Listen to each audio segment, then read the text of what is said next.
సాధారణంగా డ్రైవర్లని మనం నిర్లక్ష్యం చేస్తూ ఉంటాం. కారు డ్రైవర్ కానీ ఏ డ్రైవర్నే సరే. మరి మన అలా ఇది వాళ్ళని సరిగ్గా పట్టించుకోకపోవడం మూలంగా సపోజ్ విజయవాడ నుంచి హైదరాబాద్ ఏదో ఫంక్షన్ కోసం వెళ్ళామనుకోండి, పాపం చక్కగా తీసుకెళ్తాడు.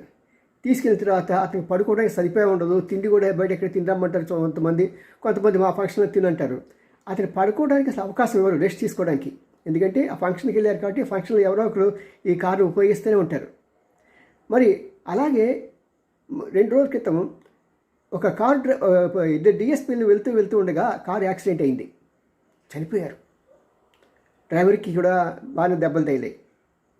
సరే, అంత జాగ్రత్తగా చూసిన తర్వాత నిగ్గు తేల్చాలని పోలీసులు వస్తే ఆ డ్రైవర్ చెప్పాడనమాట, ఇది నా తప్పిదం వల్లనే జరిగిందండి, నాకు 2 రోజులు అసలు నిద్ర లేదు, నాకు నిద్ర కావాలన్నా సరే లేదు మనం విజయవాడ వెళ్ళి పని చేసుకుందాంలే అని నన్ను గదమాయించారు, నేనేమి చేయలేని నిస్సహాయనండి అన్నారు. ఎంత దారుణం! డ్రైవర్లు పట్టించుకోవాలండి. మన కారులో వెళ్తున్నామంటే మన ప్రాణాలన్నీ కూడా అతని చేతుల్లోనే ఉంటాయి, కనీసం 60-70%.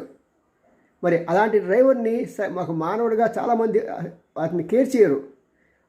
డ్రైవర్కి కావాల్సింది చక్కని నిద్ర. మనం ఊరు వెళ్ళామనుకోండి, అక్కడ వెళ్ళిన వెంటనే చక్కగా నిద్ర ఏర్పాటు చేసి తిండి పెడితే హాయిగా ఫ్రెష్గా ఉంటాడు. ఆ వ్యక్తి మనం సురక్షితంగా తీసుకెళ్ళగలుగుతాడు. మరి 2 డిఎస్పీలు చనిపోయారంటే ఎంత బాధ అండి! డిపార్ట్మెంట్కి బాధ. అదేవిధంగా ఫ్యామిలీస్ ఒక లెవెల్కి వచ్చిన తర్వాత ఆ వయసులో ఉండే మనుషులు అయితే నా ఉద్దేశ ప్రకారం ఏంటంటే వాళ్ళ పిల్లలు కూడా కాలేజీ లెవెల్లో ఉండుంటారు, సెటిల్ అయి ఉంటారు జీవితంలో. ఇంకా మరి ఆ ఫ్యామిలీని ఈ వ్యక్తి చనిపోతే రీప్లేస్ చేసే వాళ్ళు ఎవరు ఉండరండి. ఓకే, గవర్నమెంట్ 10 లక్షలు ఇవ్వచ్చు, 20 లక్షలు ఇవ్వచ్చు, ప్రావిడెంట్ ఫండ్లు వస్తాయి, ఇవన్నీ బాగానే ఉంటాయి. కానీ డ్రైవర్ని నిర్లక్ష్యం చేయకండి. ఒకసారి నేను అమలాపురం నుంచి వైజాగ్ వెళ్తుంటే ఆ డ్రైవర్ నిద్రపోతున్నాడు.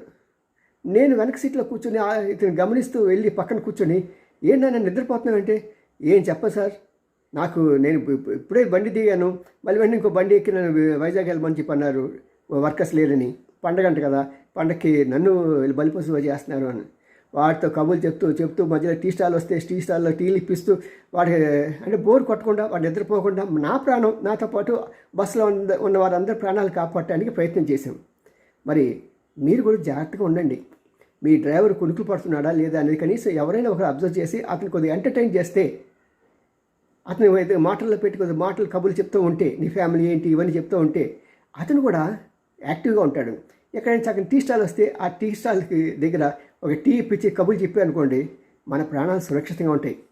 మన ప్రాణాలు కారులో ప్రయాణిస్తుంటే డ్రైవర్ చేతిలోనే ఉంటాయి.